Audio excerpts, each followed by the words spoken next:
18-ാം വയസ്സിൽ ജോലിക്ക് കയറി ഞാൻ അന്ന് മുതൽ എൻ്റെ ലൈഫിന് വേണ്ടി എന്തെങ്കിലുമൊക്കെ സേവ് ചെയ്തിരുന്നു എങ്കിലെന്ന് എൻ്റെ ഭർത്താവിന് വൈകി വന്ന ചില തിരിച്ചറിവുകളാണ്. ഇത് പുള്ളിക്ക് മാത്രം തോന്നുന്ന കാര്യമല്ല, പ്രവാസികൾക്കും മറ്റുള്ളവർക്കും വേണ്ടി എല്ലാം ചെയ്തു കൊടുത്തിട്ട് ഒന്നും ഇല്ലാതെ ആകുന്നവർക്ക് തോന്നുന്ന തോന്നൽ കൂടിയാണ്. ജോലിക്ക് കയറിയ ആദ്യ മാസം മുതൽ ഓരോ ആവശ്യങ്ങൾക്കായി അക്കൗണ്ടിൽ അയക്കുന്ന ഓരോ രൂപയ്ക്കും അവരുടെ യൗവനത്തിൻ്റെയും സ്വപ്നത്തിൻ്റെയും നിറങ്ങളൊക്കെ ഉണ്ടാവും.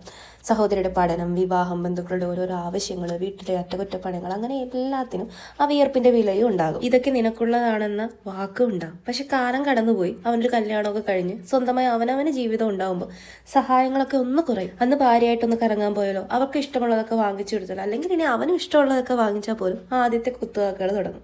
ഇതിനൊക്കെ അവന് പണമുണ്ട്, ഇതൊക്കെ അവൾ വന്ന് മാറ്റിയെടുത്താണ്. അന്ന് വരെ ചോദിക്കാത്ത ചോദ്യങ്ങൾ ഉയരും. ഇത്രയും കാലം നീ ഉണ്ടാക്കിയ പണമൊക്കെ എവിടെ പോയെന്ന്. ആ ചോദ്യത്തിന് പലർക്കും കൊടുക്കാൻ ഉത്തരം തന്നെ കാണില്ല. കാരണം സ്നേഹത്തിന് കണക്കില്ലല്ലോ. നിനക്കുള്ളതാണെന്ന് പറഞ്ഞതിനൊക്കെ പുതിയ അവകാശികളും നിയമങ്ങളും ഒക്കെ വരും. ഈ ചോദ്യങ്ങളൊക്കെ മുൻകൂട്ടി കാണാൻ കഴിയുന്നവരാണ് ഭാര്യമാര്. കല്യാണം കഴിഞ്ഞ് 2 മാസം കഴിയുമ്പോഴേക്കും പലർക്ക് ഏകദേശ രൂപങ്ങൾ മനസ്സിലാവും. പക്ഷേ എത്ര പറഞ്ഞാലും ഇവർക്ക് തലയ്ക്കേറില്ല. അപ്പൊ പിന്നെ അനുഭവിച്ച് പഠിക്കട്ടെ എന്ന് ഭാര്യമാരും കരുതും. തിരിച്ചറിവുകൾ പലർക്കും വന്നു തുടങ്ങുമ്പോൾ ഊറ്റി ചണ്ടി മാത്രമായിട്ടുണ്ടാവും. വെറും പണം കായ്ക്കുന്ന മരമായി കാണുന്നവരോട് ഒന്നും പറയാനില്ല. വെറുതെ ഇരുന്ന് കുലുക്കിയാൽ കിട്ടുന്നതല്ല ഈ പണം എന്ന് മനസ്സിലാക്കുക. പുതുതായി ജോലിക്ക് കയറുന്നവരോടാണ് സ്നേഹിക്കുക, വീട്ടുകാരെ നോക്കുക, സഹായിക്കുക. പക്ഷെ വരുമാനത്തിന്റെ ഒരു ഭാഗം നിങ്ങൾക്കായി മാറ്റിവെക്കാൻ മറക്കരുത്. ഇതൊക്കെ നിനക്കാണ് എന്ന് പറയുന്നതിന്റെ കൂടുപോയിട്ട് പൂട പോലും കാണത്തില്ല. സ്നേഹത്തിന് കണക്ക് വെക്കേണ്ടായിരിക്കാം, പക്ഷേ നാളെ നിങ്ങൾക്കും കണക്ക് ബോധിപ്പിക്കേണ്ടി വരുമെന്ന് ഓർക്കുക. അപ്പോൾ ഇത് ലെറ്റ്യൂസ് വെച്ച് തോരൻ ഉണ്ടാക്കി നോക്കിയതാണ്. അപ്പോൾ സന്തോഷം മാത്രം. ബൈ.